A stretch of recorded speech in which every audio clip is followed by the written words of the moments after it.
자, 위진 시대 때 이제 들어와서 이제 호족이 귀족화하는데 결정적으로 작용한 것은 관리선발제는 국품 간임법, 이 국품 중전제죠. 이 법은 유의가 이제 건국하는 220년 상서인 진군의 건의도 실시된 추천되어 위해 추천에 위한 선발 관리선발제도다.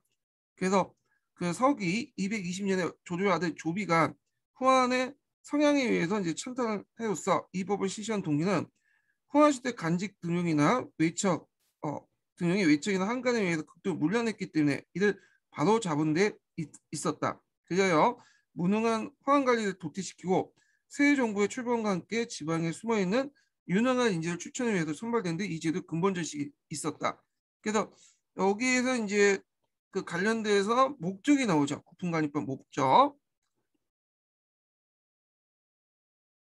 자, 그리고 이제 거기에다가 이제 플러스 시킨 게 뭐냐면 호족대 간직 독점 방지도 있어요.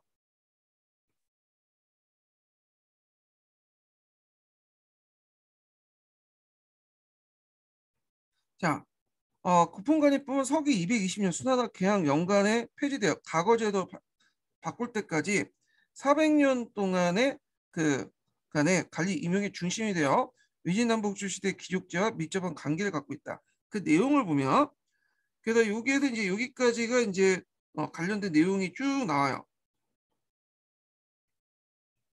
자, 그 각 주와 군의 중정관을 두고 그들로 하여금 지방의 청년을 추천하도록 했다. 중정관은 현지 사정에 밝은 그 지역 출신 고관들 임명이는데 대부분 이 고관들 중정관이 호족 출신이에요. 자, 그래서 각 지역의 중정관은 가나ල් 지역 내의 여론을 살펴서 덕망이 있고 그 당시 이제 재주가 뛰어난 인물 국풍으로 이제 분류했는데 이를 항품이 나온다. 그래서 지방에 추천된 항품에 따라서 중앙에 서는 관리를 임명한 간품을 줬는데 이 항품을 사품 내려서 간품을 제공한 건 일반적이었다. 자, 여기에서 이제 여론은 대개 보면 앞에 이제 언급했던 향의를 바탕, 청의를 바탕으로 한 거죠. 누구누구의 자제들이 예전에 누구누구 집에 그 인물의 아들들이다. 이렇게 이제 얘기를 해버리면 그 예전에 아버지나 할아버지 때 이제 그 청의를 바탕으로 해서 가문이 거기 결정되고 그래서 이제 추천을 받는 거죠. 그게 향품인데 대개 보면 이제 예를 들어 뭐 이품을 받았다. 1품은 못 받아요. 이거는 이제 항신만 받을 수 있는 거고 2품부터 이제 출발하는데 그러면 간품은 6품을 받아. 4단계 아래니까. 네. 대개 이제 이 이품을 받는 가문들은 항상 정해져 있어요. 문지 이품이라고 하는데 대개 이제 그 유품은 어디에서 받냐? 간품 유품은 대개 이제 비서당이라든지 어, 저자당 이런 것들 되게 보직이야. 이게 중요한 일을 했기 때문에 보직인 게 아니라 제일 한가한 직종이에요. 일이 별로 없어. 네, 일이 없고 제일 한가한 직종이기 때문에 뭐냐면 그걸 선호했던 거죠. 그래서 이 직종은 뭐 취임한 지 한 달 만에 또는 일주일 만에 막 교체가 돼. 계속 후임자가 들어와갖고 이제 해갖고 그래서 요걸 이제 받으면 이제 일종의 청년이기 때문에 나중에 이제 뭐냐면 그 어디로 가냐 장관까지 될 수 있어요. 승상까지. 근데 처음에는 이 제대로 운영이 됐어. 왜냐면 이제 집안 가풍 등이 있잖아요. 그래서 그 앞에 있는 그 할아버지 아버지 때 그냥 청이 뭐 이제 인물평가가 좋으면 그 아들 손자 때까지는 좀 그 유지가 돼. 근데 3대 4대 넘어가면서 점점 이게 뭐냐면 없어지게 되죠. 그 외에는 이제 거의 복불복이죠. 그 애들은. 그리고 나중에 이제 위진남북조 시대 들어가면 그 남북조 시대 들어가면 아예 이제 뭐냐면 정치적인 능력이나 경제적 학문적 능력도 없는 사람들이 예전에 선조들이 그렇게 있다. 그 가문이 그 속했다는 이유로 그냥 좋은 간직을 받게 돼요. 그래서 어떤 말까지 이제 도냐면 신체상 아무런 이상이 없으면 저자랑이 될 수 있고 편지에 서도 인사말만 서술하면 비서량이 될 수 있다. 그래서 상품을 받은 자에게는 비난한 가문 출신이 없고 하품을 받은 자에게는 세력 출신자가 없다. 공의 가문은 공이 나오고 경의 가문은 경이 나온다. 그러니까 항상 그 금수저는 금수저 나오고 흑수저는 흑수저가 되죠. 예. 그래서 어떤 사회적인 어떤 고착화 귀족 문벌 귀족 사회 형성 이런 것들을 뭐냐면 그 정착시키는 데 큰 역할을 하죠. 자, 그 내용을 볼게요.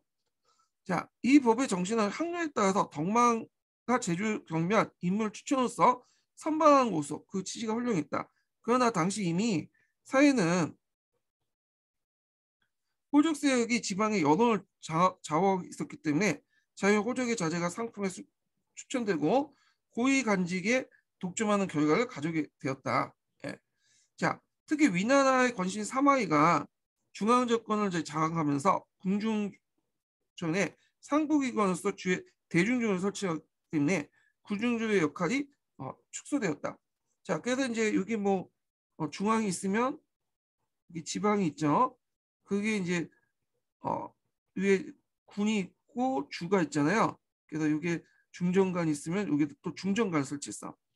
자, 그래서 그리고 중앙에 사도가 주의 대중정을 마운드 임명하였고 거기에 궁정주의 예속시키면서 국품관이 운영권은 중앙정의 실권자가 장악했다. 자, 사마이가 그 당시 사도였거든요. 예. 그래서 이제 실질적인 운영권은 누가 갖고 있다는 거야? 사마이가 갖고 있다는 거야. 사마이가. 그만큼 왜곡됐다는 거죠. 예. 자, 그 다음에 이제 그 밑에는 이제 이 국분준조의 폐해가 나와요. 예, 폐해 관련된 내용을 볼게요. 호종은 보통 이품에 추천됐고 예, 문지 이품이라고 하죠. 항족들은 문지 일품이고 예, 그러니까 이품에 했기 때문에 문지 이품이라는 말이 유행하게 됐고 그래서 여기에 이제 호족과 간품이 밀착되어 가문의 중요시 여기는 문벌 귀족들이 탄생되었다. 그래서 상품에 제외된 세력이 없는 선비는 한문, 단문이라고 하였다. 이에 상품에 한문이 없고 하품은 세족이 없다는 말이 유행하게 되었다. 그래서 사마염이 위를 멸하고 진을 건국한 시기를 전후하여 문벌 귀족 제도가 확립되었다. 사마염이 정권을 장악할 때는 이 사람이 이제 독자적인 정권을 힘을 기는 게 아니라 앞에서 한 건 호족과 연합을 했죠.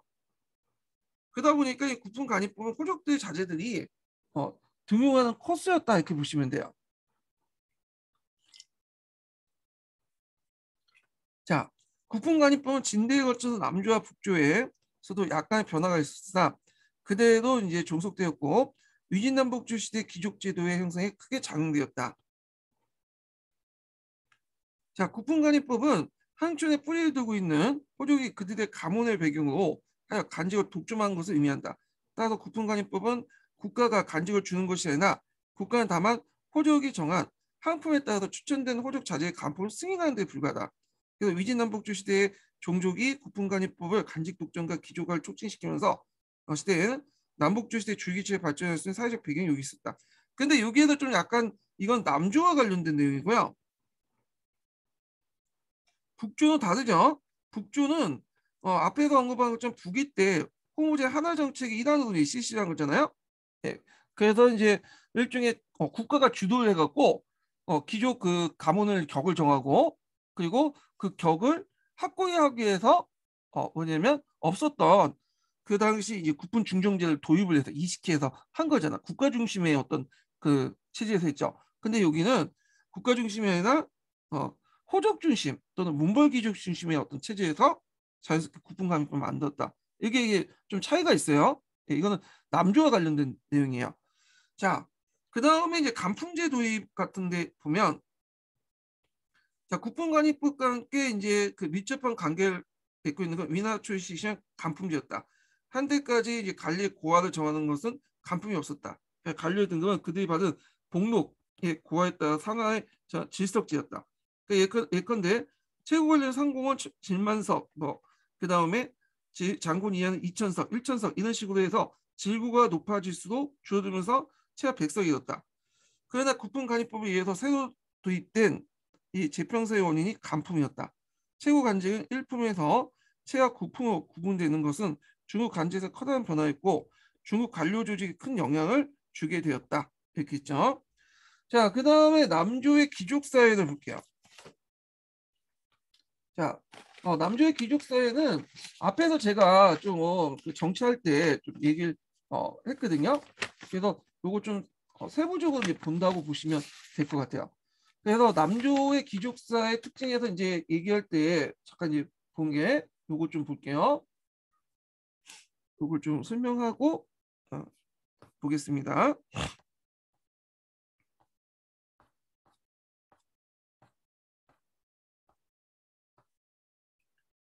잠깐만 이게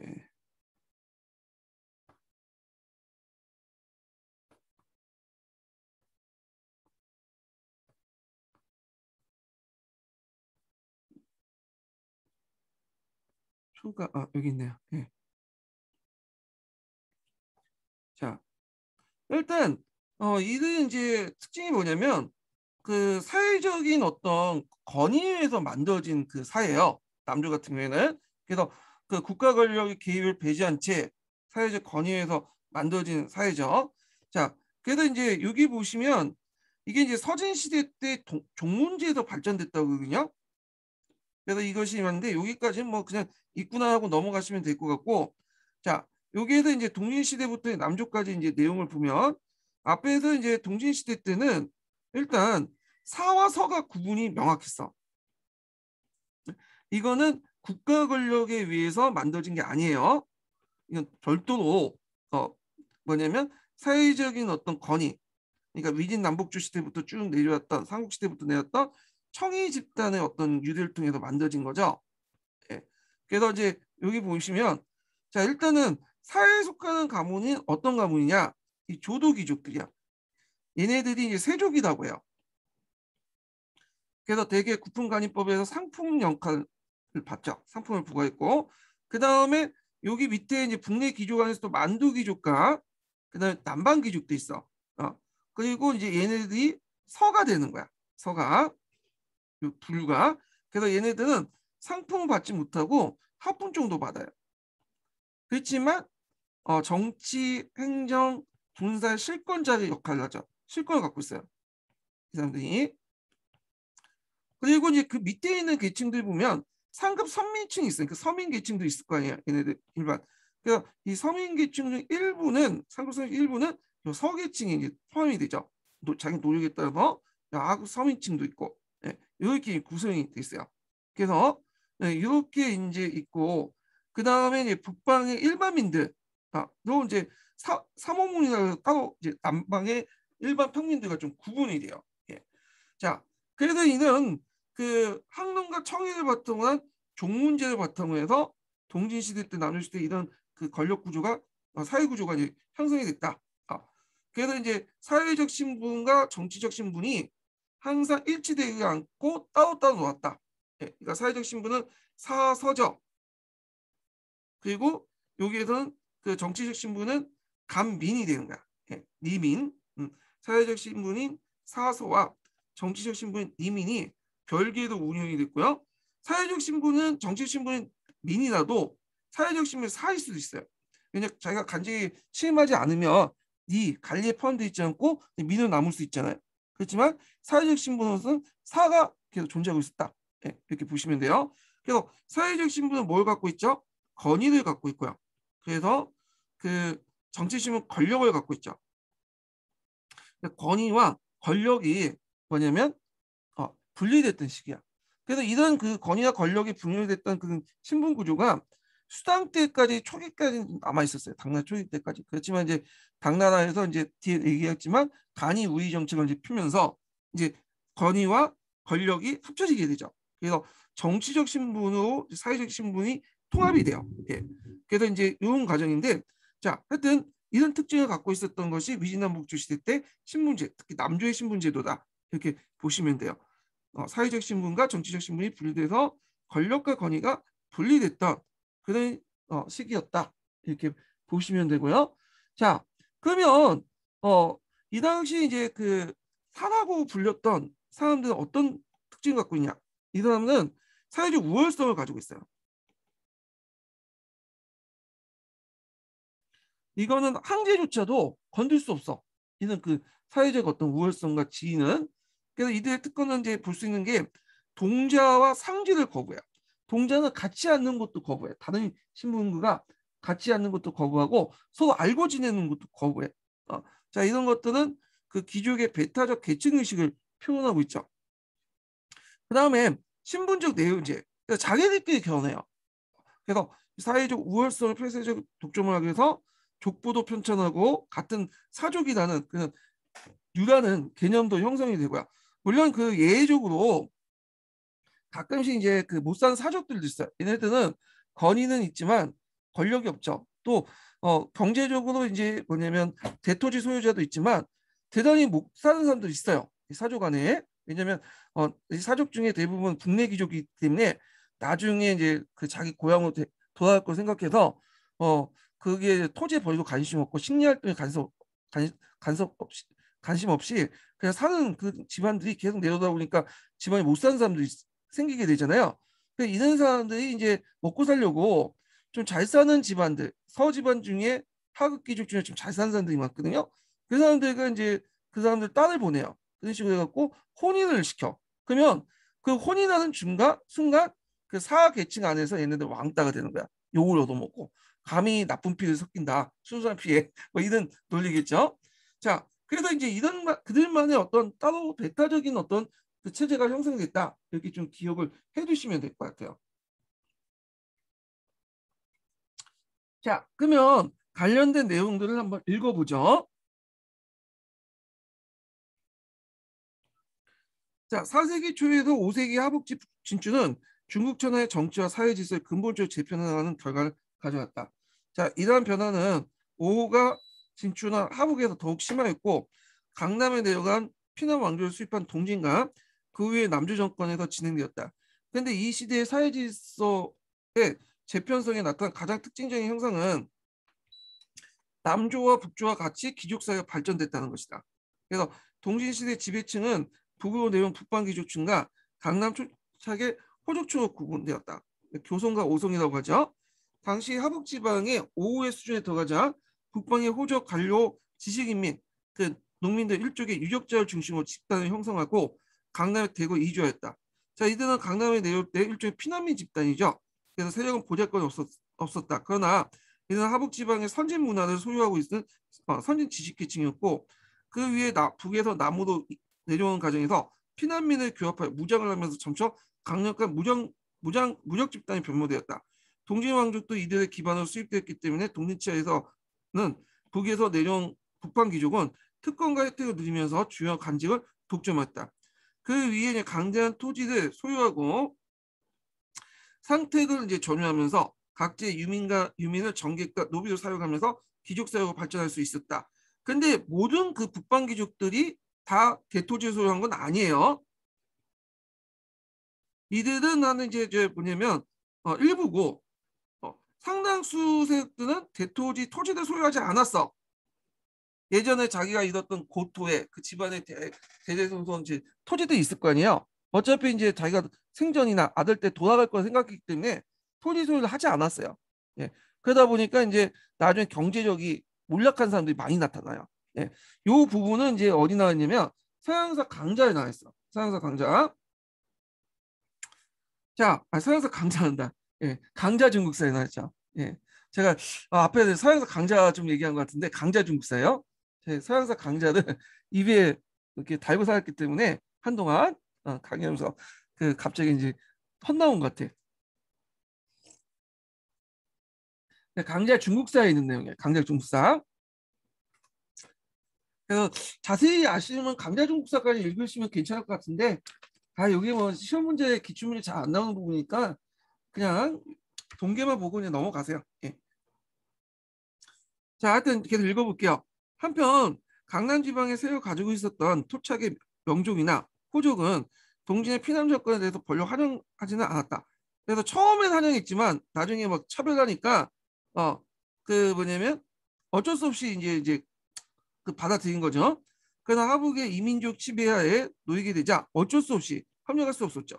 그래서 얘네들이 이제 처음엔 환영했지만 나중에 이제 박해를 했으니까 차별하고 그래도 이제 어쩔 수 없이 이제 뭐냐면 여기 또 하북의 이민족들은 이제 지배가 있다 보니까 얘네들보다 지배받는 것보다는 이쪽이 지배받는 게 훨씬 낫겠다 이렇게 생각을 한 거죠.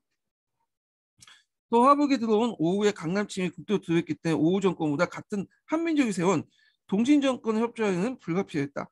따라서 동진 정권의 문벌 귀족들은 토착 귀족과 피난 귀족으로 나눠졌고 앞에서 제가 이제 분류해놨죠.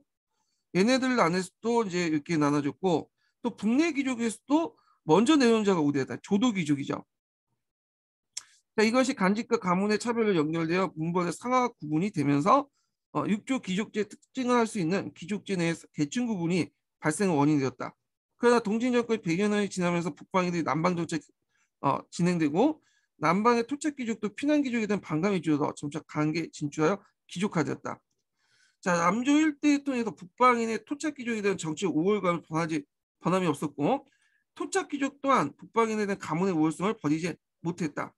그래서 남조에서는 북방 귀족을 교송이라고 하고 토착 귀족은 오성이라고 구분하였다. 교성은 정치 사회적 지위는 오성을 능가했다. 자, 이러한 귀족의 사회적 지위나 명망은 각 귀족 가문의 간섭과 지위 그리고 가뭄의 근거를 둔 오랜 정통 속에 발전하여 사회가 공인이기 때문에 황제라도 이를 마음대로 하지 못했다. 자, 이 시대의 귀족제의 특성은 세족과 한문의 엄격한 구분이다. 세족은 아파트에 얘기했죠. 북내 귀족 중에 교성 중에 어떤 세력들 주로 조도 귀족들이야. 다 그런 건 아니지만 얘네들이 이제 주로 한문은 만도 귀족. 그 다음에 플러스 오송이라는 그 토착 귀족들 있죠. 귀족과 일부 뭐냐면 상류 선민층 얘네들이에요. 그래서 이제 세족은 대대로 고관을 배척을 했고요. 지방에 거대한 장원을 가지고 있으며 명문 거족을 만다. 자, 그런데 이제 주의할 것은 여기 거대한 장원을 가지고 있다고 하지만 그 강자 중국 사회에 보면 다 그런 건 아니에요. 몰락한 사람도 많아요. 자, 이들 세족은 건문의 지위를 유지하기 위해서 한문과 결국 동속하거나 통혼하지도 않았다.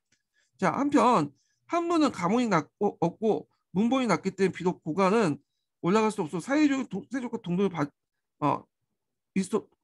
낮기 때문에 비록 고관은 올라갈 수 있어도 사회적 세족과는 동등한 대접을 받을 수 없었다.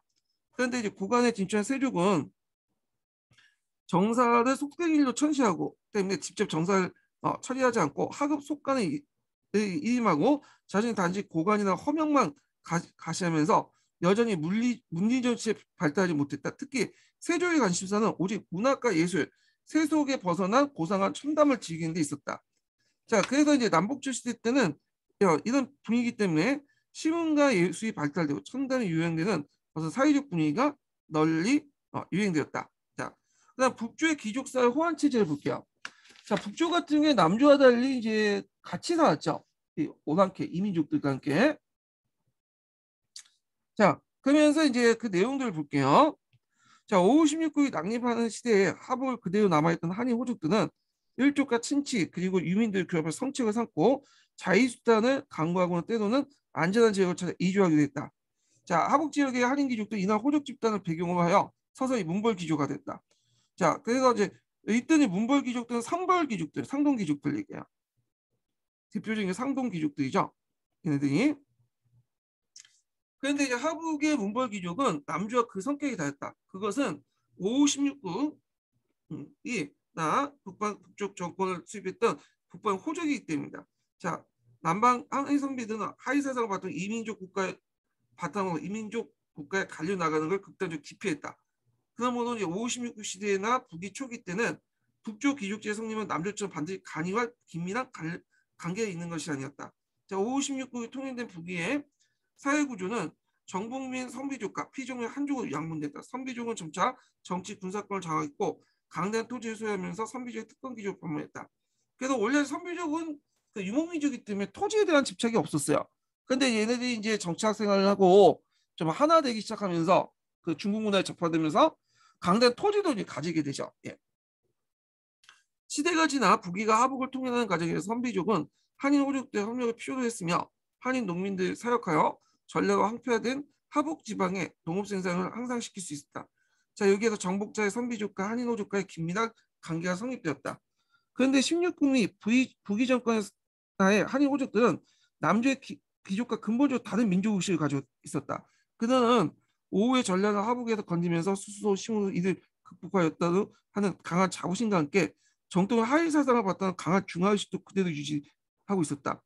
하북의 한인 사족들은 이민족 지배에 어려운 처지에 있었기 때문에 동족에 대해 깊은 정을 가지고 있었고 서로 도우면서 단결했다. 특히 같은 성을 고족이라고 하여 대단히 중요시했다.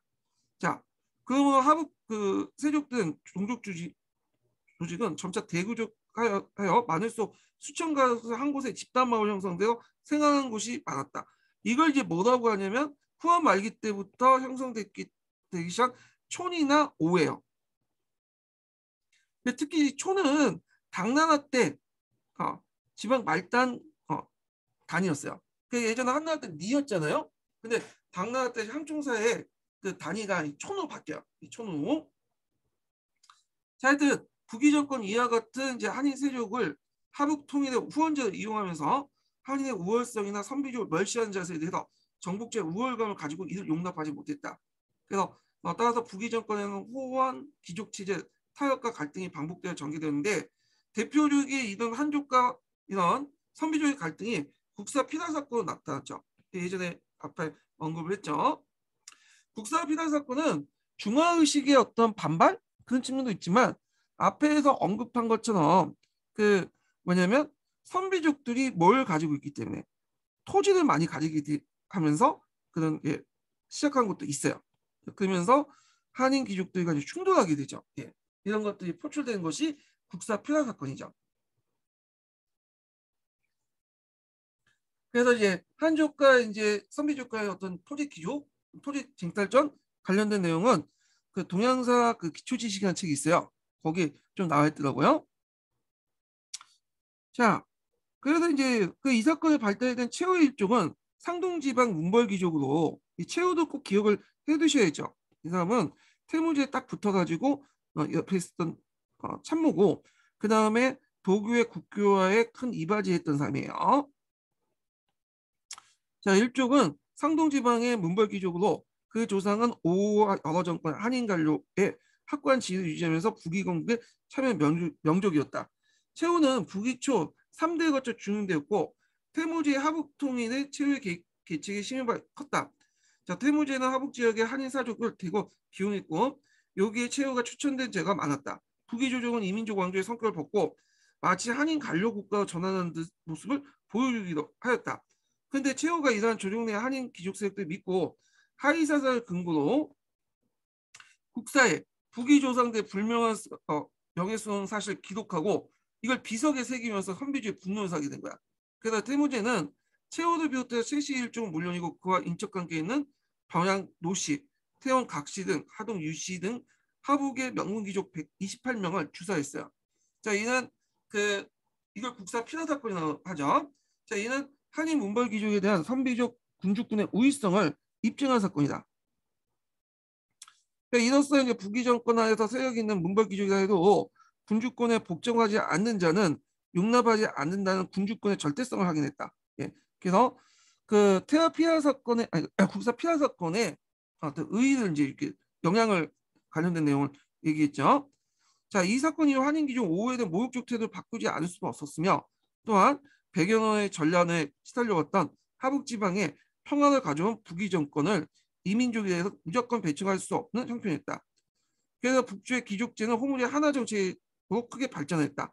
그래서 하나 정책 관련된 내용이 있는데 요거는 앞에서 언급했던 내용들 많이 겹쳐요. 예. 그래서 이렇게 좀 보면요. 자, 북위의 일관된 하나 정책 호무제 시대 때 그 절정을 다했는데 특히 사회경제적 제도서 군전자 3장제는 북위 사회 물론 이후 서희 북주 수단까지 계승되면 사회경제 전반에 큰 영향을 미쳤다. 이 군전제 관련된 내용은 뒤에 있으니까 그때 좀 읽어보기도 하고요. 자, 호무제 하나 정책이 쭉 나왔는데 자, 이거 뭐 두 번에 겹쳐서 이렇게 나. 이게 동계에 보면 한의중은 딱 한 번 나오고 끝나는데 이게 똑같은 것들이 주제별로 똑같은 내용이 계속 반복해서 나요. 그래서 이 책을 보니까 한 명이 쓴 건 아닌 것 같아요. 보니까 여러 명이 지금 같이 쓰신 것 같아. 예. 그래갖고 이제 저자는 따로 있는데 제 이름이 오는데 가만히 그 밑에 있는 이제 대학원생들이 이제 그 밑에 정리를 좀 한 것 같아. 그래서 내용이 이제 일관되지 못하고 했던 말 또 하고 또 했던 말 하고 맥락은 좀 다르지만 그 말이 계속 나와. 동아시아 교과서처럼 이렇게 구성이 돼 있어. 그 내용도 좀 약간 틀린 것도 많고 그래서 있는데 하여튼 가만히서 봐야 되겠죠. 오무제 하나 정책은 서비 493년에 실시한 불합연합제사의 성격을 띤 서교 제철 폐지에 이어서 그러니까 이제 요거는 그 예전에 그 선비족 나름대로의 어떤 제사 의식이 있죠. 근데 이걸 이제 뭘로 바뀌냐면 예전에 봉선 의식 있죠. 여기는 안 나와 있는데 중국의 천자가 하늘과 땅에 제사를 지내잖아요. 그럼 봉선 의식으로 바꿔버린 거야. 자, 그래서 뭐 호환통원, 그다음 호송의 한성아. 그래서 그 당시 탁발시 그 왕실의 그것을 원시로 바뀌었죠. 호소나 호어 금지, 한어 강제 사용, 중국의 강제 채용 등 성적 분쟁 정책이 꼽을 수 있다. 자, 호모제의 이제 그 하나 정책의 기본 정신은 정복자인 선비족이 부족 문화를 탈피하여 피정복자인 한민족 문화를 전하는 데 있다. 이는 문화의 발달 단계상 볼 때 한유 문화와 상류 문화의 재편성을 의미한다.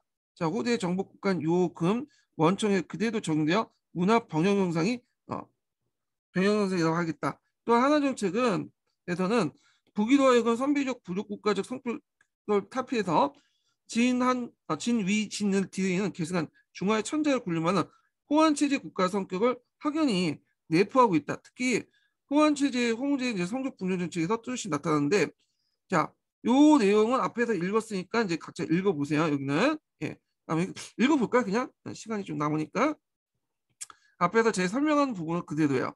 자, 삼족 분정은 선비족과 한인기족 동교 그 위치에 설정한 것이다. 그래서 앞부분에 나와 있는 게 아니라 요 뒷부분에 나와 있네요. 제가 착각을 좀 했어요. 동기에서 그 뒷부분에 나온 내용을 제가 착각을 해갖고 이제 얘기한 것 같은데.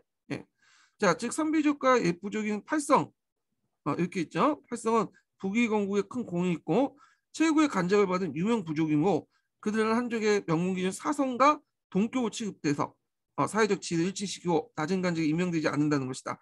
자, 이들과 함께 팔성 위에 부족의 각시의 부약대인의 후속 여부에 감안하고 또 북이건국 이대 간작을 창작해서 간작을 높은 곳으로 성으하고 낮은 걸 조구로 했다.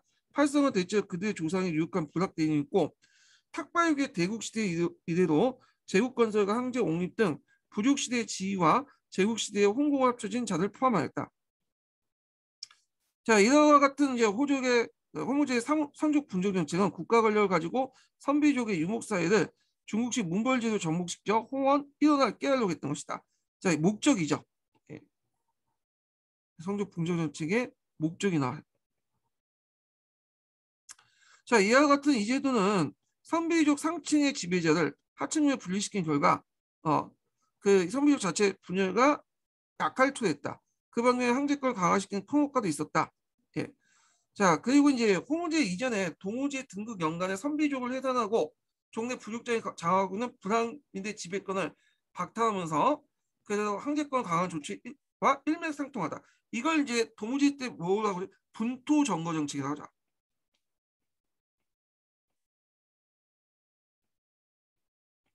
자, 홍우제 낙양청도 역시 항제권 강화와 밀접하게 관련돼 있다. 그래서 그 예수도의 평성을 부족세의 근거지로 선비족 세력이 항제 견제하기 때문에 그 항권 강화를 위해서 선비족의 반대를 물리치고 천도를 단행할 수밖에 없었다. 자, 이렇게 볼 때 홍우제의 하나 정책은 556국에서 북이초의 호환 체멸 정책에서 호환 일원화를 표방한 것이다. 즉 호환 일원화 체제를 가지고 새로운 제국지수를 구축하려고 한 것이다. 이런 것들이 이제 수당에도 연결돼요. 수와 당나 그 왕실은 선비족과 많이 연결돼 있어. 뒤에 얘기했지만 그다음 간롱 집단하고 연결돼 있죠. 그런 것도 이제 연결돼 있기 때문에 그래서 수당 제국의 기미 정책으로 이어져 동아시아 국제 질서로 발전했다. 그 다음에 이제 귀족제 후퇴와 중앙집권 추천을 볼게요. 자, 위진남북조 귀족체제는 6세기 이르러 점차 쇠퇴하게 되었고 후경의 난으로 해서 결정적 붕괴가 되었죠. 이 귀족체제는 그러니까 이 위진남북조 귀족체제는 후경에나 붕괴된 건 남조의 귀족체제예요. 요거는 좀 구분해야 돼. 마치 여기 보면 북조의 귀족체제가 마치 그 후경의 난 때문에 멸망한 것처럼 무너진 것처럼 얘기했지만 이건 남조의 귀족체제를 얘기하죠.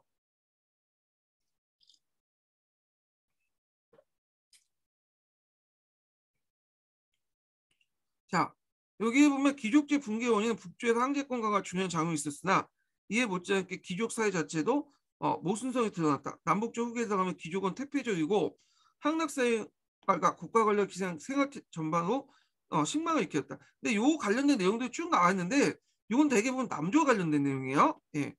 그래야 문벌 귀족은 학문적 능력과 경제력 무엇보다 국가의 통치력이 상실되면서 치자의 자격이 밀려났고 상당히 식망을 잃게 되었다. 예. 그 예전에는 그 나름대로 이제 위나라 때나 뭐 후한 때 삼국시대는 나름대로 호족이나 이제 이런 그 문벌 귀족들이 능력이 있었어. 그 집안도 빵빵하고. 근데 이제 동진 정권 넘어가면서 이제 이동을 했잖아요. 그러면서 경제력도 상실해. 뭐 일본 세력들은 대농장을 가지고 있었지만 정치력도 없어, 행정력도 없어. 그 다음에 군사력도 없어. 그러니까 이제 예전에 조상이 좀 잘났던 거 외에는 없던 거야. 그러다 보니까 이제 그 예전에 항당이라는 거에서 이제 예전에 뭐 항당이라는 거 자체다 그 당시에 존재했던 것은 아니고 예전에 위진남북조 그 전에 그러니까 남조 이전이죠. 동진 이전에 예전에 이제 카북 지역에 자기 이제 그 촌이나 옷을 바탕으로 했던 이 항론들 얘기예요. 예. 그게 일종 관념적으로 존재하고 있었는데 근데 이제 그 남조 때 들어오면서 이런 관념들이 계속 남아 있었어요. 그러니까 예를 들고 때문에 우리가 그 뭐냐면 미국에서 뭐 아이비 리그 같은 거 있죠. 아이비 리그에 뭐 그 하버드나 뭐 이런 프리스 그런 데서 이제 보면 유학생 오면 대단하고 우아하잖아요. 예. 근데 막상 일을 시키면 영 아니란 말이야. 그러면 어떻게 돼? 사람들이 이제 좀 이상하게 보겠지. 그러면서 그 사람의 어떤 실력이나 이런 권위도 확 떨어지겠죠. 뭐 그래서 뭐 능력 있으면 괜찮은데 자기의 명성에 맞게 그게 능력이 갖추지 않은 상태에서 계속 이런 것들이 계속 뭐 3대, 4대, 5대 쭉 가니까 당연히 이런 관념적인 항당의 어떤 그런 그 이미지가 어떻게 없어지겠죠. 예. 요걸 얘기해요. 그래서 이걸 이제 좀 하고 이거 자세히 좀 이해하려면 그 강자중국사를 좀 보셔야 되는데 하여튼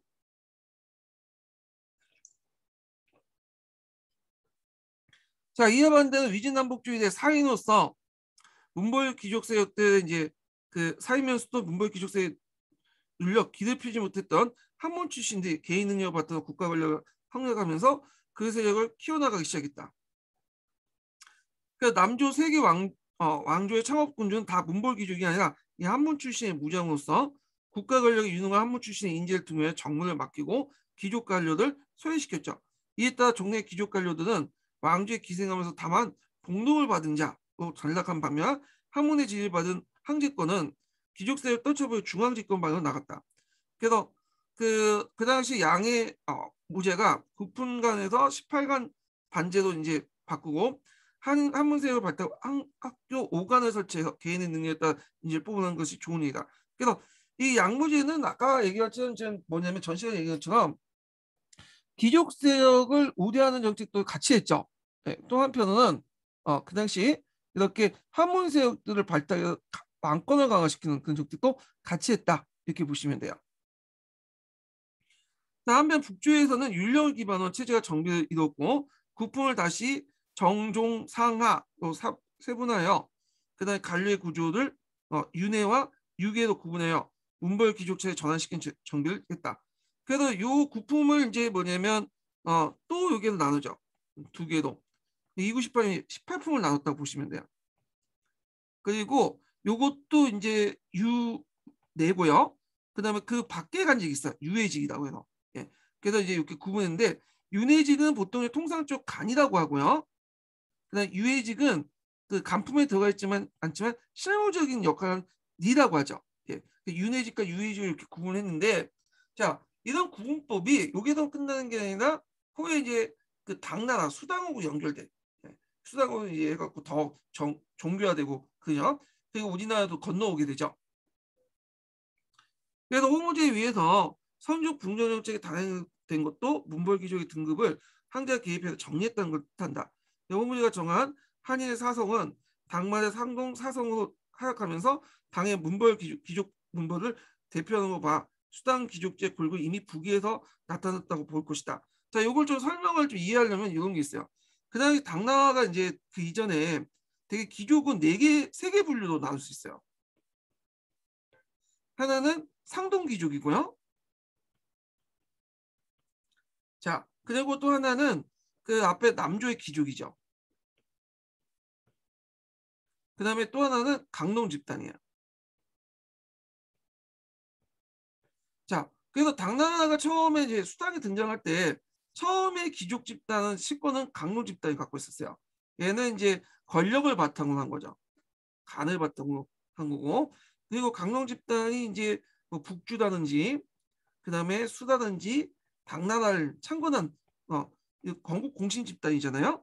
그래서 이제 있고, 그다음에 남조 귀족들은 이미 후경에 난 때 몰락을 했기 때문에 얘네는 이제 존재감이 없었고, 그래서 상동 귀족이 이제 같이 있었는데, 상동 귀족은 초창기 때는 간을 배경한 거예요. 국가 권력을 배경한 게 아니라 그 위진남북주 시대부터 계속 이제 뭐냐면 명망이 있었죠. 지역에 명망을 바탕한 거야. 사회적인 어떤 어, 권위를 가지고 있었죠.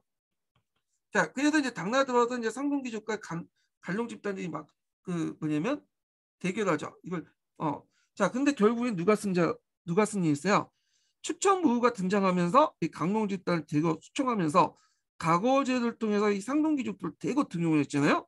그래서 지방에 살고 있었던 이 상동귀족들이 대거 중앙으로 올라가게 돼요. 중앙으로 올라가게 되고, 그리고 이들이 당나라의 문벌귀족이 되는 거야. 그래서 요 보통 이제 요 세 개의 집단들, 이진남북도 세 개의 집단 중에 유일하게 이제 나중에 살아남은 집단은 요 상동 귀족이야. 그리고 이 문벌 귀족이 이제 뭐냐면 당나라 그 상동 귀족 당나라 문벌 귀족이 됐다. 기억을 해두시면 돼요. 그래서 이 강동 집단하고 이 상동 귀족의 대립 과정 내용은 제가 이제 계속 강동하면 또 설명을 해드릴게요.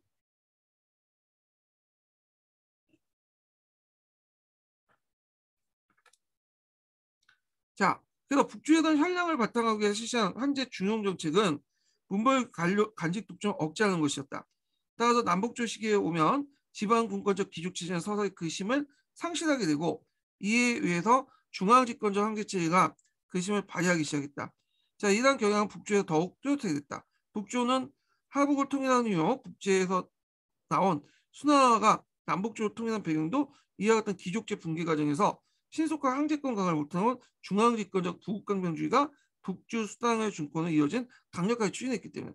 근데 이제 여기에서 주의할 것은 중앙집권적 부국강병주제. 그래서 이거 맞긴 맞는데 동시에 이 과정에서 북주에서 뭘 만들었죠? 강농 집단의 형성을 하게 돼요.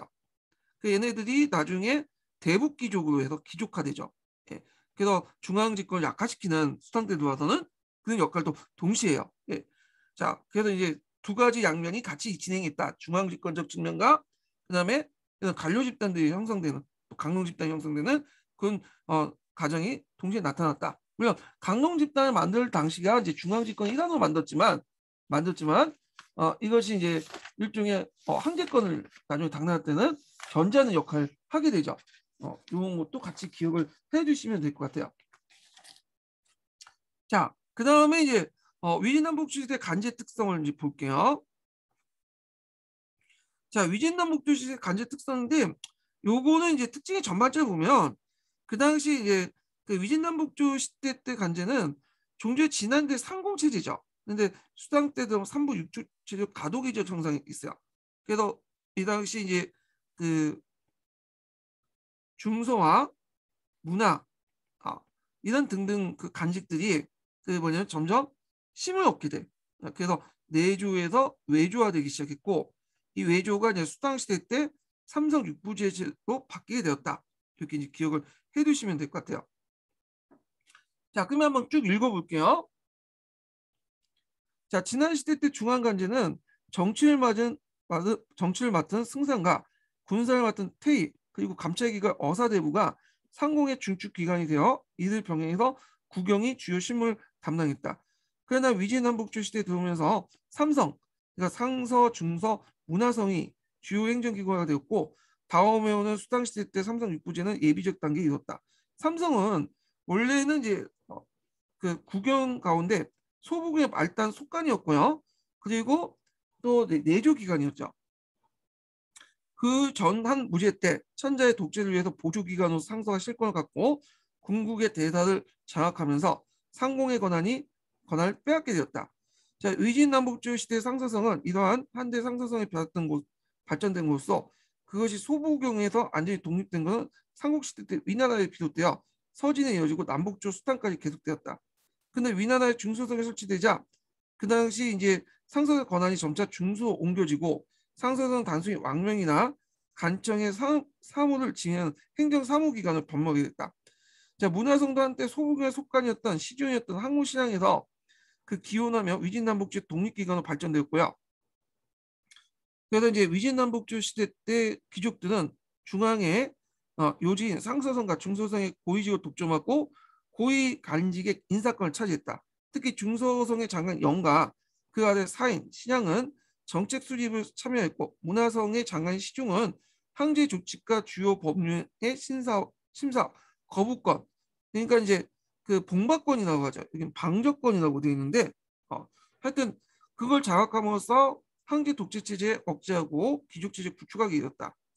자, 지방행정기구를 보면 자 2층제에서 3층제로 변화돼. 이미 이제 3층제 변화는 후한 시대부터 이제 보이기 시작해요. 예. 그래갖고 이제 후한 말기 때 고착화 되기 시작했고 그것이 위진남북주 시대 때 계속 진행이 되죠. 예. 그래서 하도 이제 3층제가 되다 보니까 갈 일이 많을 거 아니야. 이건 이제 이런 보고 시스템도 복잡해지고 결국에는 순화가 등장하는 수망제 때는 다시 2층제로 바꿔요. 예. 자, 위진남북주 시대 간제 또한 또 다른 특성은 지방제도 잘 나타나고 있다. 그래서 위진남북주 시대 지방행정 조직은 주, 군, 현의 3층 구조로 되어 있었다. 우선 주의 장관이었던 자사의 권한이 강화됐음을 특징을 지적할 수 있다. 본래 지난 시대 주와 군의 2층 구조가 주의 새로 나타나면서 3층 구조로 바뀐 건 무제 시대 때 비롯된 것이다. 그러나 한때 주는 지방행정 감찰 임시기구였고 주의 장관권 자사도 임시로 파견된 임시직에 불과했다. 그러나 그 이제 후한 시대 주가 상설 기구가 되면서 지방행정기구의 상층기구 고정화됐고요. 주의 자사도 지방장관이 되어 점차 그 권한이 확대되기 시작했다. 자, 위진시대 때의 주의 자사는 그 중국의 관내에 군과 현을 지휘 감독하면서 주의 민정은 물론이고 사법권을 행사하게 되었다. 뿐만 아니라 삼국시대와 서진 초에는 자사가 장군직을 겸하여 군사권을 강화하게 됐다. 그러나 이제 서진 무제가 상고를 통일하면서 주 자사의 군사권을 빼앗고 그 대신에 종시대에 봉봉하는 봉건제를 실시했는데 이 때문에 파랑의 난이 났죠. 자, 다시 주의 자사에게 군사권을 부여함으로써 동진 남조 시대 때 자사는 장군직을 겸하게 되었다. 자, 이와 함께 위진 남북 시대 주의 자사가 민정과 군정을 장악했기 때문에 권력은 지방 군권을 더욱 심화되었다. 자, 주 자사의 권한은 지방권 인사권과 밀접한 관련이 있다. 그러니까 예전에 태수가 가지고 있던 인사권, 지방권 인사권을 주의 자사가 가졌다고 보시면 돼요. 그래서 주 자사는 민정과 군정을 장악하면서 정치 군사권 행사하기 위해서 장군부를 설치하고 다수의 부관을 두게 되었다. 근데 부관은 중앙에 임명된 것이 아니라 필요한 인사를 자사가 중앙에 추천하면 중앙에서 그대로 임명함으로 부관은 자사의 친인척이 충원되고 많을 경우 한 주에 2,000명이나 되었다.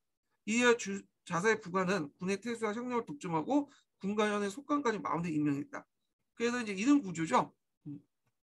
주의 자사가 그 당시 그 자기 부관들 군의 태수나 현령에 임명하면 그 밑에 그 속관들 있을 거 아니야. 그 지방 공무원들, 그 공무원들 지방 그 속관들을 요 태수와 자사들 현령이 또 독점하는 구조야. 자, 그러니까 최종적인 이제 지방 인사권은 주의 자사가 가지는 구조죠. 자, 이렇듯 지방 간 임명권은 중앙을 떠나 자사가 마음대로 행사하게 되면서 그 행정권의 약화를 가져오게 되고 그 대신 행정권 지방분권과 어울려 귀족세의 발전에 크게 작용하게 됐다. 이렇게 있고요. 자, 그래서 이런 문제점 때문에 나중에 수능 문제가 이걸 이제 개선해 보겠다고 이제 행정구역 개편을 하죠. 예, 보고서 자사가 가지고 있는 군사권들 박탈하고 이런 조치를 하게 돼요. 그래서 그거는 뒤에 있는 내용이니까 그때 한번 또 살펴보기로 하고. 자, 그 다음에 이제 그 북위의 통치 조직을 보죠. 자, 북위는 평성에서 남양으로 또 옮기기 이전에 이미 중국식 간제를 적극적으로 받아들였다. 그래서 낙양천도 이후에는 남조의 간제와 별 차이가 없을 정도로 중국 간제를 채용했으나 다만 지방 간제만은 선비족 고유의 부족 제도를 유지하고 있었다. 그래서 일찍이 북의 도무제는 후연의 침입을 물리친 후 항복한 문무장리, 예, 그러니까 문무 관리와 이속들을 얘기하죠. 수천 명을 재능이 있는 자를 발탁하여 하복평정의 중심세로 활용했다. 자, 이와 함께 도무제는 중앙에서 중국식 삼성을 설치한 한인호적인 최후의 부친이죠. 그래서 이부상선 임명했고 문간의 임사권을 맡겼다.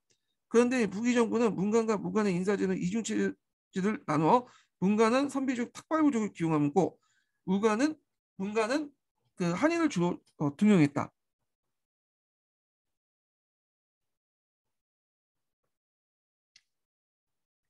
자, 지방인정은 선비족의 부족장을 중앙에 예속시킨 체제를 취했다. 이는 선비족의 부족제에 기초로 한 것으로 중앙정부가 토지와 인민을 직접 지배하는 것이 아니라 인민만을 지배하고 토지는 한인하고 경작권을 하려고 했다.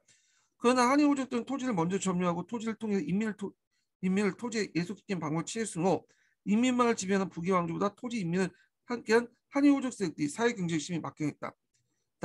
그래서 이제 따라서 북위가 하복을 통일한 후에는 정부에서 직접 토지와 인민을 지배하는 정책으로 바뀌게 되는데 이것이 북의 관료 귀족화가 됐고 앞에서 언급한 것처럼 이것이 태무제 때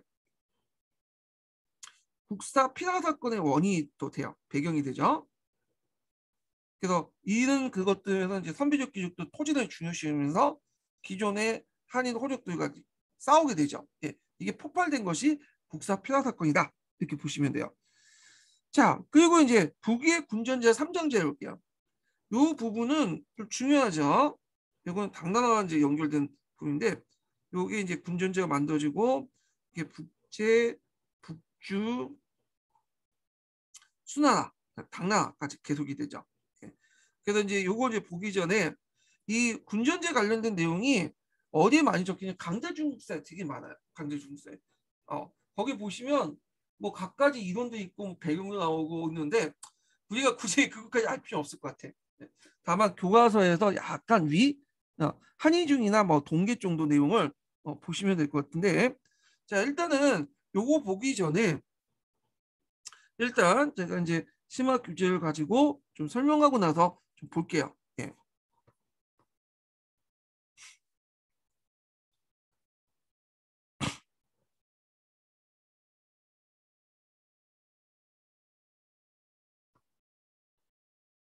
자, 여기 보면 이제 북위의 군전제가 있는데, 자, 여기에서 이제 군전제하고 군전 체제들 좀 약간 개념적으로 좀 살펴보겠어요. 북위의 군전 체제. 네. 군전제라는 것은 말 그대로 토지제도예요. 토지제도인데 군전체제는 이 토지제도를 매개로 해서 형성된 어떤 사회, 정치, 군사제도를 얘기하죠. 총체적인 어떤 구조를 얘기해 보시면 돼요. 그래서 이것이 수상된 율령을 통해서 명시화되죠. 자, 이렇게 이제 운영된다. 그러니까 단순히 토지제도뿐만 아니라 이 토지제도를 바탕으로 해서 군전체제가 형성이 됐다. 이렇게 보시면 돼요. 그럼 북위의 군전제는 어떻게 형성됐냐? 그거는 이제 뭐냐면 삼장제부터 출발해요. 삼장제는 앞에서 언급했지만 여기서 좀 더 설명을 할게요. 그럼 삼장제는 뭐냐? 삼장제는 일단 땅을 나눠주기 위해서는 누가 사는지는 알아야 될 거 아니야. 그래서 또 호족도 이제 편성을 해야 되겠죠. 그래서 호족 정을 통해 보다 군전제를 시행을 하고 그리고 종주독후제를 극복하는데 종주독후제는 뭐냐면 종주제라고 하는데 56국 시대부터 이게 존재를 했었어요. 그래서 대개 그 지방의 호족들이 그 자기 집안에 앞에서 보면 얘네들 하나만 있는 게 아니죠. 그 밑에 영민들 있잖아요. 예속민들, 뭐 노비도 있고 얘네들을 다 뭐냐면 자기 호족으로 편입을 시켜. 그래서 국가 권력이 얘네들 파악하려고 하고 싶어도 파악하지 못하는 구조야. 이런 것들 얘네들은 자 그러니까 안 되겠다. 그래서 얘네들 파악 위해서 삼장제를 실시하는 과정에서 얘네들을 이제 하나 묵죠. 삼장을 통해서 영민을 그래서 호족에서 벗어나게 이제 하려고 그리고 이 삼장제를 실시해서 그리고 뭘 나눠줘요? 얘네들에게 토지를 나눠준 거예요. 토지를 나눠주면서 호족들의 세력에서 벗어나게 만들려고 하죠. 물론 완전하게 할 수는 없지만 그런 것들을 했다. 이렇게 보시면 돼요. 그래서 이런 종주 독고제는 호족이 독고 혼자 먹는 거야. 예, 호족의 종주가 주요 세력들이죠. 그래서 얘네들 한 집안을 이루고 그 밑에 예속민들을 자기 집에 예속시키는 그런 제도가 있었다. 이게 이제 56국 때부터 쭉 있었어요. 예. 그래서 이제 이걸 극복하기 위해서 했다. 이렇게 좀 보시면 되고요. 그래서 이제 이 관련된 내용이 잠깐 이게 주가 몇 번이야? 669번 강제 중국사 있는데 여기 좀 볼게요. 자, 삼장제 실시된 이유는 과거 삼장이 없는 종주 독구제에서는 민이 음모 순결이었단 말이야. 그 종주 그러니까 호족의 그는 호에 음모된가 바와 많아 50가 30가가 바로 비로소 1호가 되는데 이것은 간역이었고 호강에 의한 그 집념하여 공부에 배가 되는 문제점이 있다. 그러니까 뭐냐 호강이라는 것은 세력 있는 호족들이 그 얘네들을 어때도 동원해 갖고 그 했다는 거죠. 그러니까 국가 입장할 때는 얘네 세금도 매길 수 없고 노역도 부과할 수 없는데 호족들이 중간에 서 갖고 이제 자기 호에 편입시켜갖고 얘네들 이제 뭐 얘네들 동원해갖고 노동력이나 군사력이나 경제를 동원해서 많은 부를 축적해 구조였죠. 자, 그래서 이제 내용을 보면 아까 지금 니는 방어 설치하고 삼장을 뒀다. 예. 그래서 호구 누락자 조사와 요역 지배를 담당했고요. 그래서 국가가 이제 호족을 벗어나 국가가 이제 호족 밑에 있는 인민들 직접 통제를 강화하려고 했다. 이렇게 보시면 돼요. 자, 그리고 나서 이걸 바탕으로 해서 아까 이제 군전제를 실시했죠. 그리고 세상에 공짜는 없죠. 당연히 세금도 내야겠죠. 군전제를 받았으니까 세금 삼장제를 세역제를 실시했어. 세역제.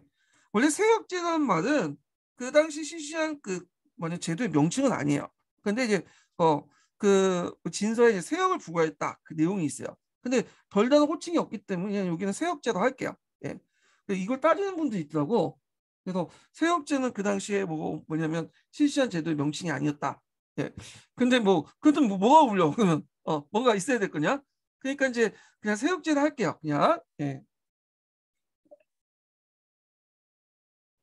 그래서 이렇게 이제 군전제를 실시하면서 삼장제와 세력제를 같이 했는데 이게 이제 그 당시 북위 시대 때 삼회일체라고 보시면 돼요. 삼회일체. 일종의 뭐죠? 이거는 군전 체제죠. 자, 그런데 이게 이제 그 앞에 서희가 이제 이때부터 이제 좀 다시요. 서희 때 이제 군전제를 실시하면서 이걸 뭐와 연결시켰어요?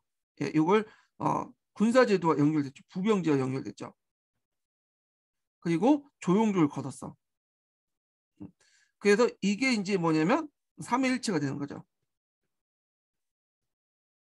그리고 이게 이제 당나 수당 때 넘어가서 이때 이제 수당의 율령을 통해서 명시화시킨 거야. 이걸 이제 총칭해서 이제 군전 체제라고 합니다. 이렇게 보시면 돼요. 그러니까 군전제를 매개해서 토지제도, 정치제도, 경제제도 뭐 이런 것들이 연관돼서 형성된 체제가 이게 뭐냐면 군전 체제다 이렇게 보시면 돼요. 자, 그래서 이제 이렇게 이제 구분해서 좀 보시고요. 자, 그다음에 세역제를 한번 볼게요. 세역제가 나오죠. 땅을 나눠줬으니까 세금을 걷어야 되겠죠. 그래서 군전 동민 가운데 부부는 매년 속 2석 101편 비단이죠. 포 1필을 납부하고 정남은 일정 기간 동안 요역으로 이제 노동을 보는데 일종의 이게 조용조와 연결됐다 보시면 돼 뒤에. 그래서 이제 이렇게 삼장제와 세역제, 군전제가 이렇게 연결됐다 이렇게 보시면 되고요. 요 관련된 기출 문제가 나왔어요. 예전에 그 아주 오래된 예전 기출 문제죠. 관련돼 갖고 이제 그 한번 나왔어요. 그 예문으로 한번 나왔거든요. 지문 나왔기 때문에 그 한번 나올 수 있어. 이 부분이요. 그래서 요거 내용 좀 파악을 해두세요. 관련된 내용을. 자, 그러면 이제 본격적으로 내용을 좀 보고 정리하고 이제 강조를 하겠습니다. 자, 보통 북위의 군전제가 있고 당의 군전제가 있죠. 그 중간에 북제나 뭐 북주, 수당의 군전, 수나 군전제도 있지만 대표적인 군전제 가지고 얘기할게요.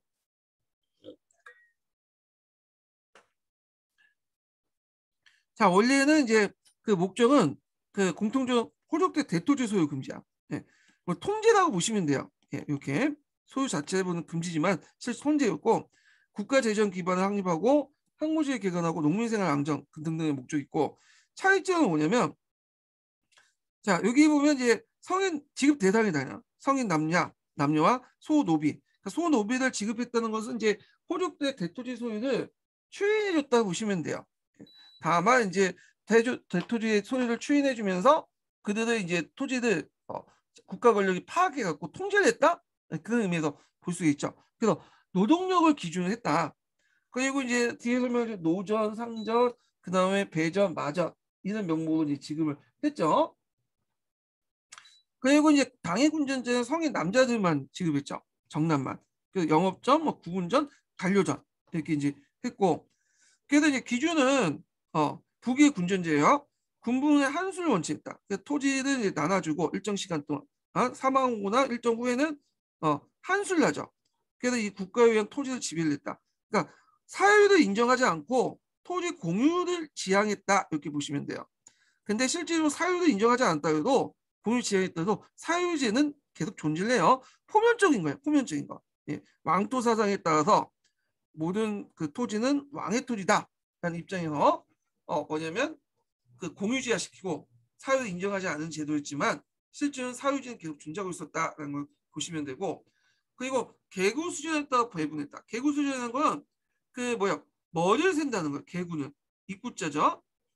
사람이 머리를 세워가지고 수전한 거야. 토지를 지급한 거고 일정 연령에 한수했다 또는 죽은 후에 한수했죠.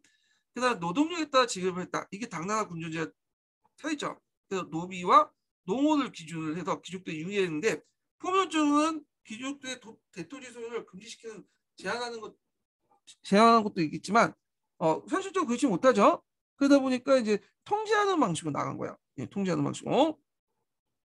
자, 그러면 얘네들에게 줬던 이제 그 토지들을 이제 보면 그 지목들을 보면요.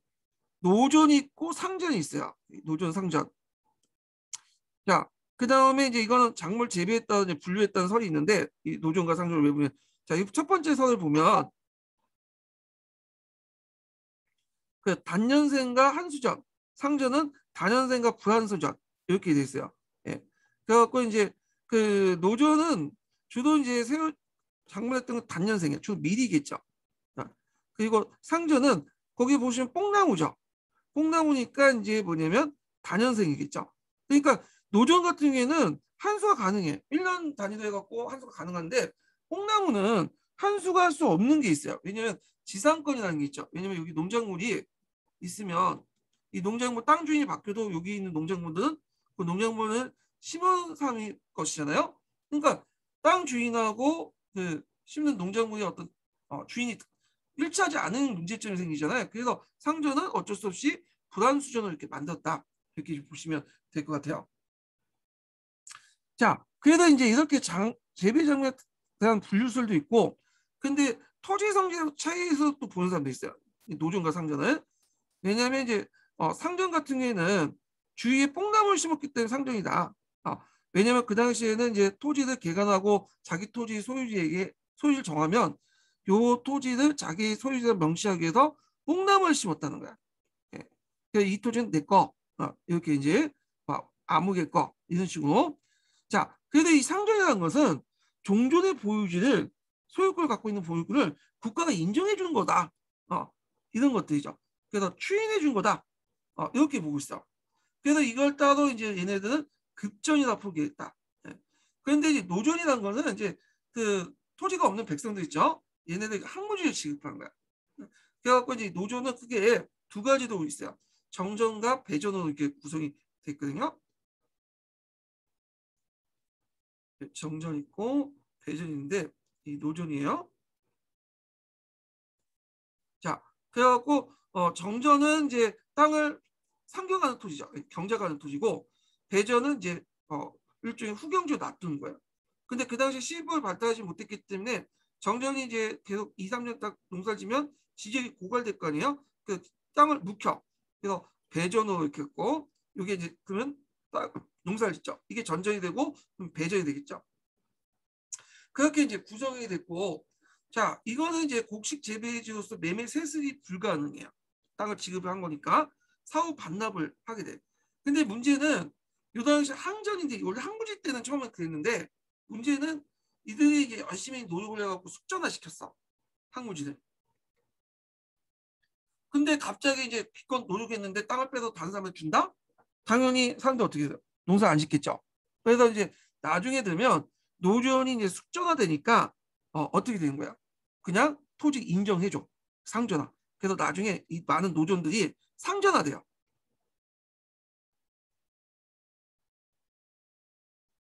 하여튼 이렇게 이제 있다. 그래서 노조는 지급받을 때 명칭이 좀 달라요. 이건 뭐라고 명시하면 수전이라고 해. 그래서 이렇게 상전은 급전으로 명시돼 있고 이에 반해서 그 노조는 수전으로 됐다. 이렇게 보시면 되고 나중에 시간이 지나면서 이 노조는 점점 없어지게 돼요.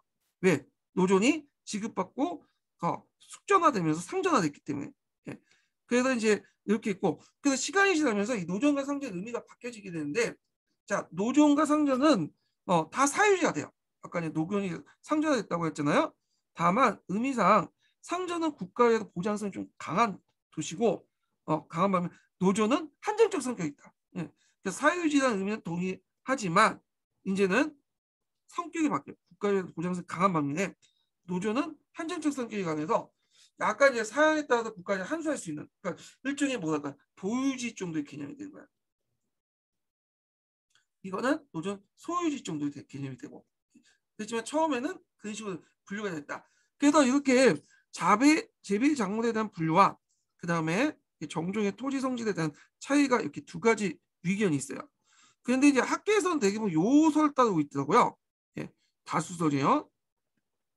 그래서 원래 상전과 노전이 이렇게 분리됐고 상전은 종전의 보유를 추인해 주는 거고 노조는 항무지로서 한수 가능한 토지였지만 나중에 그 상전화되면 숙전화되면서 상전처럼 비슷해서 사후 반납이 아니라 이제 계속 세습이 될 수 있는 토지로 바뀌고 그러면서 이제 같은 소유지가 됐다 이렇게 보는 관점이에요.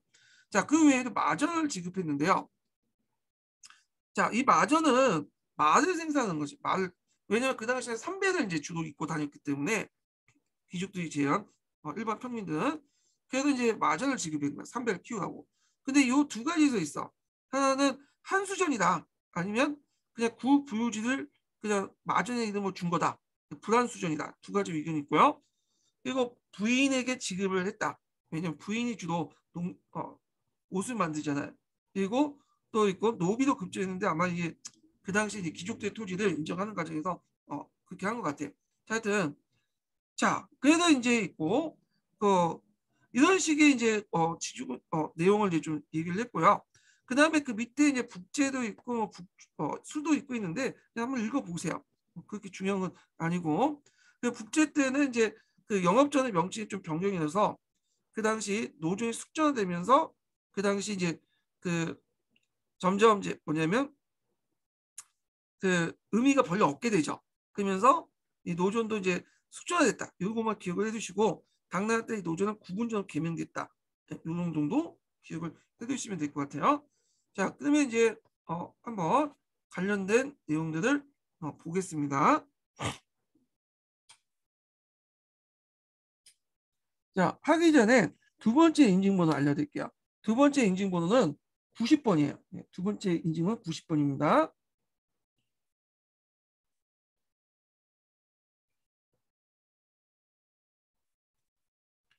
자, 군전제는 북의 홍제 태화 9년에 한인관료 이한세의 건의에 따라 실시했으며 수에 거쳐서 그 당의 중기의 중단 때까지 약 300년 동안 계속되온 대토지 토지제도이다.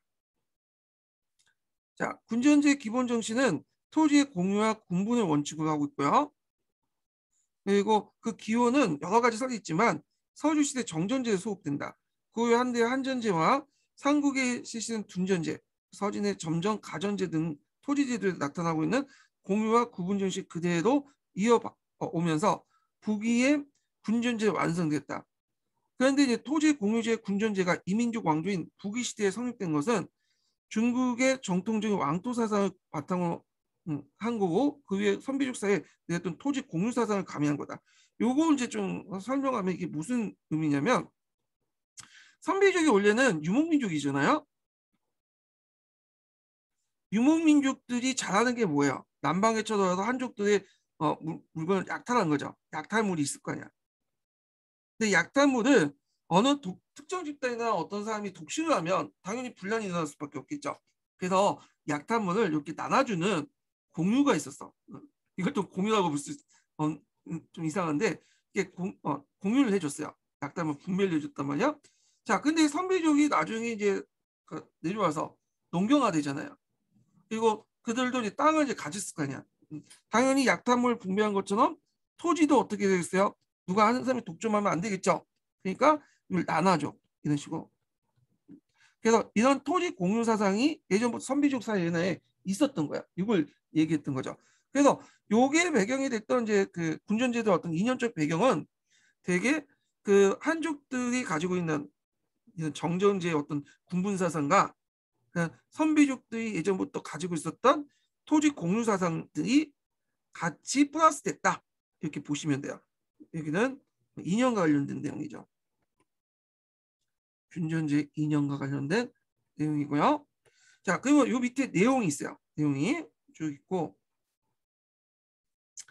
자, 근데 여기 보면, 자, 군전제도 내용을 보면 15세 이상의 남자들에게 복식을 심는 노전 40무와 처의 20무를 지급했고, 당시에 항무지가 많으므로 이들 개간할 땐 2배의 노전을 지급했는데 이를 배전이라 했다. 그래서 이 노전은 정전과 배전 이렇게 두 가지로 나눠볼 수 있어요. 그래서 노비에게도 같은 명제의 노전을 지급했고요. 농을 소유한 자도 소 한 마리에 30무를 더 지급했는데 4마리까지 인정했다. 자, 이 노전은 매매와 세습이 불가능했고 사망하거나 70세 이상이 되면 국가에 반납을 했다. 원칙은 그래요. 근데 노전이 상전화되면서 노전이 숙전화되면서 거의 상전처럼 어떻게 돼요? 이제는 매매 세습이 가능하되죠. 이런 거는 뒤에 좀 했던 얘기고, 자, 이 밖에 정남에게는 상전 20을 주고 뽕나물 10도 하고 이는 자손에게 상속을 할 수 있도록 했다. 자, 이게 이제 상을 심는 마전 10무와 부인인 경우에 5무가 더 지급됐다. 예. 그래서 부인이 5무가 더 지급됐다는 걸 좀 기억을, 부인에게 지급한 게 아니라 제가 말했는데 부인이 있을 경우에 5무를 더 지급했다. 왜냐면 부인이 주로 이제 그 말을 만들어 3배를 만드니까 그렇게 한 것 같아. 그 앞에서 언급하지 않은 원택지가 있는데 각호에는 원택지로서 3명마다 1무, 노비에게 5명마다 1명이 지급했는데 아마 이제 뭐 원택지에서는 텃밭 같은 걸 보면 될 것 같아요. 간단히 먹을 거 같은 거 이런 것들 재배한 것 같은데, 자, 관리도 간품의 고하에 따라서 각기 일정량의 공전을 분배받아 제식 시 생활 비용을 충당했다. 그러나 공전은 세습이나 매매가 불가능한 간직이 떠난 후에 국가가 반납하였다. 자, 이와 같은 분전제는 토지의 국유를 원칙으로 하여 무전 농민에게 일정한 토지를 지급하여 이를 기반으로 조세를 징수하여 국가 경제를 안정시키고자 했다. 이게 목적이죠.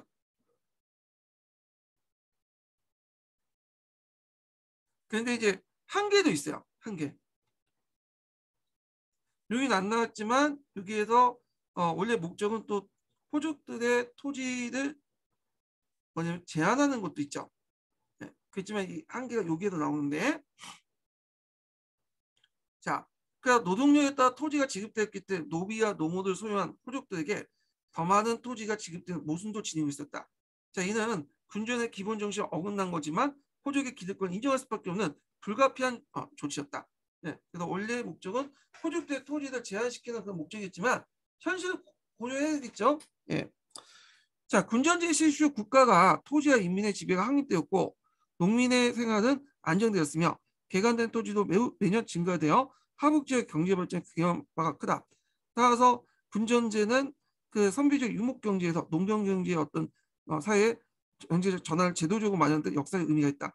이 부분부터는 의의를 볼 수 있죠. 의의와 결과. 그리고 이제 군정령과 함께 같이 이제 비슷하게 한 게 삼장제하고 그 다음에 세역제죠. 예, 세역제. 그 내용을 볼게요. 자, 군정령의 반포와 함께 정부는 호적의 정리사업을 강한 목적 3장제를 실시했다. 자, 3장제의 내용은 5가구에 1, 2로 인장을 두고 한 명을 두고요. 그다음 5지는 2리로 하여 2장 한 명을 두고 5지는 인당으로 해서 당장 한 명을 설치했다. 그래서 인장, 2장, 당장 각각 이 당을 간다 해서 이 세 명이 있기 때문에 3장이 나오죠. 자, 이들의 지책은 호구의 노력을 조사하고 군정령에 따른 조세와 요역에 징발을 협조하는 일이었다. 자, 3장제가 확립된 후 정부는 새롭게 세역제를 반포했다. 그 내용을 보면 군정동맹에게는 부분 매년 속 2석 101필, 마산지에는 포 1필을 납부하고 정남에게는 국가의 요용노동을 복용하도록 규정했다. 자, 3장제는 황촌에 대한 군주권의 지배를 강하게 해서 노력을 했다. 이렇게 있고요. 자, 그 다음에 남북조 시대 군사제도 특징을 좀 보면요. 일단은 남북조 시대 때 군사제도는 좀 특징 보면 그 당시 되게 이제 군사제도는 앞에 이제 그 앞에 위진남북조 시대 조조가 실시했던 병호제죠. 이 병호제가 나중에 세습화돼요. 세습화돼. 그 병호제가 뭐야? 자기 아버지 할아버지가 군인이면 계속 군인이 된 거예요. 일종의 역을 담당한 지금 세습화됐는데 처음에는 그렇게 이제 이 병호가 노비는 아니었어요. 신분 천인이 아닌데 시간이 지나면서 위진남북조 되면서 세습되면서 남조 때 들어와서는 병호제가 일종의 뭐가 되면 노예적 신분과 가까이다. 천민화됐다는 걸 보시면 되죠. 병호가. 그래서 그 당시 그 조조의 병호제인데 병사는 가족과 함께 병호에 편입되어 세습 신분이 됐다. 그 결과 지난 때 병민 일치제가 붕괴되고 특히 남조에는 병호의 신분이 크게 떨어져 양의 병호는 노예제 신분에 가까웠다. 이런 내용이죠. 자, 그래서 남조의 상비군에는 병호 위에도 중앙과 지방의 고관이나 장군이 모집한 모병이 있었고 이들 모병은 병호보다 훨씬 많았다.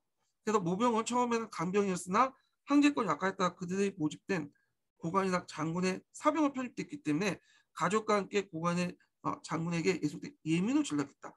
자, 이 모병도 예민을 전락됐어. 네. 병호도 예민을 전락했고 초민화됐고요. 자, 그 다음에 이제 북위와 관련된 내용을 볼게요. 북위. 북위는 하북 지방을 정복하는 과정에서 군사적 중요한 지역에 군진을 설치했어요. 그래서 군정을 설치했는데 이게 대표적으로 육진이죠. 육진. 육진의 위치를 잠깐 보여드릴게요.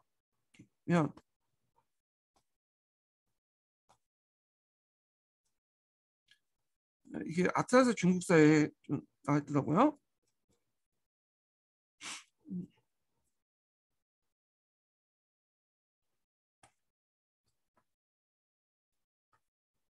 잠깐만요. 육진의 위치가 있었는데 네. 동이 서해 쪽에 있나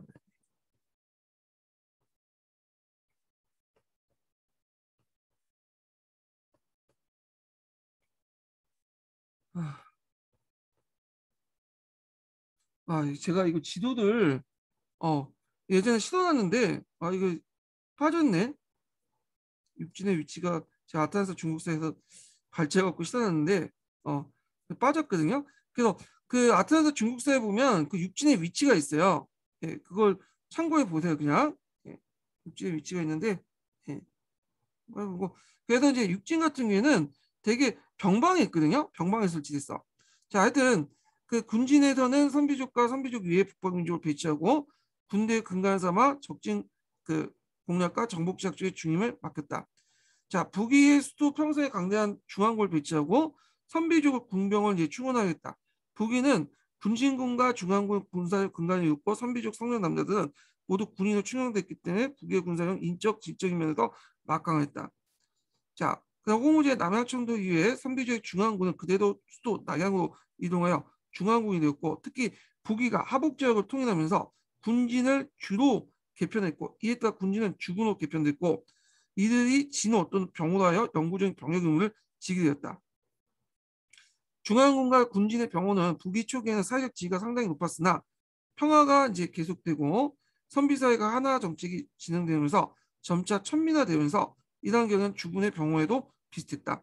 자, 이와 같은 병호의 천민화는 남북주의 공통된 경향이었고 이에 대한 반발로 호주 북주에서는 병호의 반란이 끊임없이 일어났고 525년에 이래 군진의 대반란은 병호의 천민화를 반발하여 일어난 군부의 폭동이었으며 홍은제의 하나 정책에 대한 선비주의 공부의 불만이 폭발된 것이다. 육진은 아니죠. 자, 북위가 동서 분열된 동의 지배자인 고아는 군부의 불만을 해소하기 위해 적극적인 노력을 기울였다. 즉 선비 부족을 규합하여 북위에 반항한 군지 변호 유민들 자신의 친구로 재편성했으며 다시 북위의 중앙 근위병도 친위병으로 개편하는 등 병사의 사회적 신분이 향상되었다. 특히 주군에도 병호 이외에 새로운 토착민들을 편입시킨 노력을 기울였다. 서희 우문재는 자신의 군진 출신의 북방민족이나 해도 선비족만으로 시야에 강력한 중앙을 유지하기 곤란했기 때문에 선비족을 군부의 중심으로 하진 않았다. 그 대신에 일반 민호를 부병으로 징발한 부병체제가 있는데 이때 이 부병은 한족도 포함되어 있죠. 예전에 부병은 선비족만 구성됐는데 얘는 한족과 선비족 같이 구성되어 있어. 그래서 이는 수당시대 부병제를 발전했을 뿐 아니라 서해의 군사력 강화에도 그는 중요한 역할을 했다. 자, 즉 북주가 국제를 통합하면서 나가서 순하다가 남조의 진을 통일하는 군사력을 활용하게 되었다.